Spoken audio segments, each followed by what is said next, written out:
What's going on, everyone? This is Kevin here, and in this video, we're going to be checking out the top 5 best and top 5 worst things about the Samsung Galaxy A03. So let's get started. Now, I'm going to begin by going over my top 5 favorite things about the phone, and then for the second half of the video, we'll be going over my top 5 least favorite things.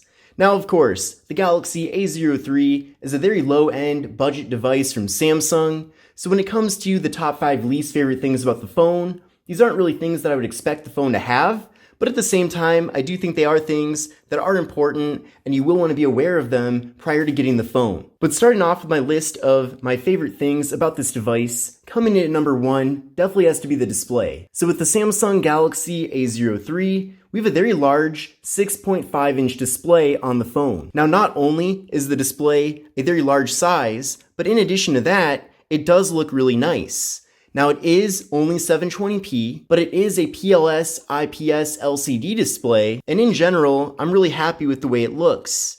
Now, we have a PPI of 270, a 20:9 aspect ratio, so a more narrow but taller form factor, and we have an 81.8% screen-to-body ratio. So what's especially nice about having a large display on a smartphone, and especially in 2022, is that it's going to make this phone really great for content consumption. So especially if you're going to watch videos on the phone, we have a really large canvas for viewing that.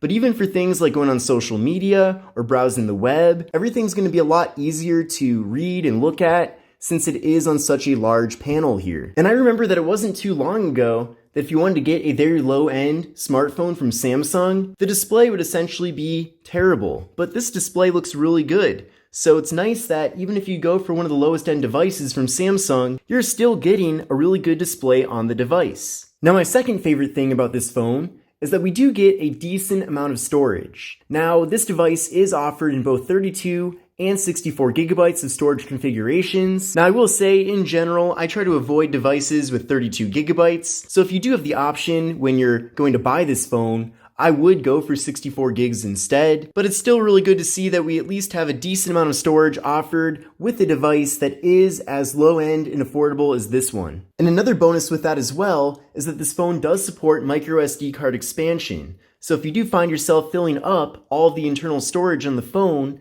then you can always add in a microSD card to offload photos and videos, for example. So considering that we have a great display with this phone and a decent amount of internal storage, that really does make the Galaxy A03 an excellent multimedia device. Now, my third favorite thing with the Galaxy A03 is that we have a 3.5mm headphone jack on the bottom of the phone. Now, at this point in 2022, it is becoming more and more difficult to find a device that actually has a headphone jack, and even many other devices in Samsung's A series are starting to not include that. For example, the new Galaxy A53 5G does not have a 3.5mm headphone jack, despite last year's model of the phone having that feature. So who knows, maybe with next year's A04, we might also not have a headphone jack. I certainly hope that's not the case, but at least enjoy that we have a headphone jack while we still do. Now, my fourth favorite thing about the Galaxy A03 is certainly a really big surprise with this device,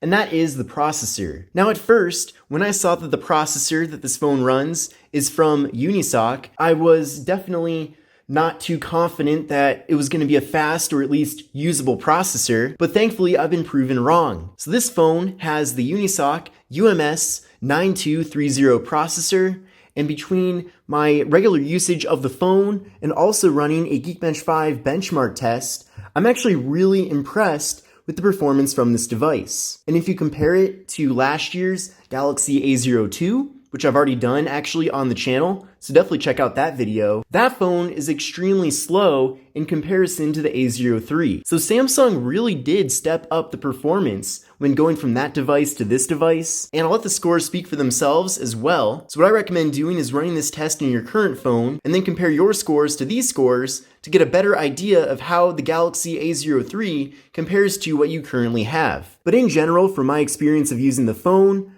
I'm really impressed with the performance from the processor. And then coming in at number 5, That definitely is the massive battery that we're getting with the Galaxy A03. So with this device, we're getting a 5,000 milliamp hour internal battery, so a really generous amount of battery capacity, and you should definitely expect to get at least a day, if not 2 days, out of this device. So it is really good to see that we do have such a large battery with it, and another bonus with having such an oversized battery with this device is that as time goes on and the battery does degrade, which is something that happens to pretty much every smartphone, it's not going to be nearly as noticeable compared to other devices where maybe the battery might be too small from the beginning. So considering that we already have probably a larger battery than we need with the A03, as it degrades over time, it won't be nearly as noticeable. So those are my top 5 favorite things about the device. But let's now talk about my top 5 least favorite things about the phone. And again, these might not be things that are too important to you, but at the same time, I do think they are things that you should be aware of prior to getting the phone so that there aren't any surprises. Now, the first thing I want to go over are the cameras. Now, there are some improvements from the Galaxy A02. For example, this phone does support portrait mode with both the rear and front cameras, which is a great thing to see, considering that we didn't get that with the A02. But there is no macro camera with this device. Instead, we just have a dual camera setup on the back with a 48 megapixel main camera and a 2 megapixel depth sensing camera. Now I wish that the depth sensing camera would have doubled as a macro camera, as that would have then retained the macro camera feature. So I wish we had that. Thankfully the cameras on this device are at least usable, but again, it does leave quite a bit to be desired here, as we are missing quite a few various camera features that we typically find with other Samsung devices that are higher end than this one. So again, keep in mind, we don't have a lot of those features because the A03 is one of the lowest end devices that Samsung offers, but at the same time, you should at least know about that so that maybe you'll want to consider going for something a bit better than this phone.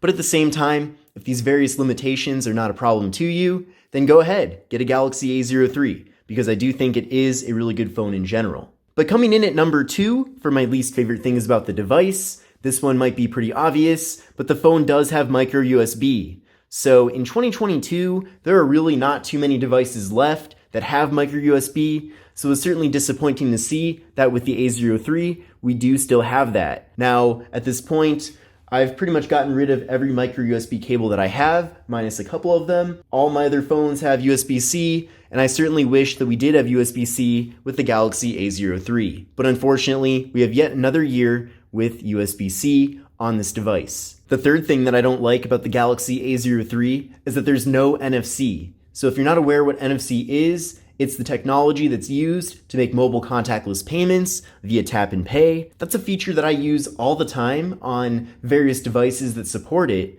but unfortunately, we don't have that here at all with the A03. Now, if that's something that you've never done and you don't see yourself ever using that feature, then I suppose it's not a problem. But if you're currently using tap and pay with your smartphone that you're using now, then I'd imagine that you probably won't like the fact that if you move to this one, you no longer will have that feature. Now, my fourth least favorite thing about the Galaxy A03 definitely has to be that there is no fingerprint sensor on this phone. Now, thankfully, we do at least have Face Unlock, and I'll give that a try right now.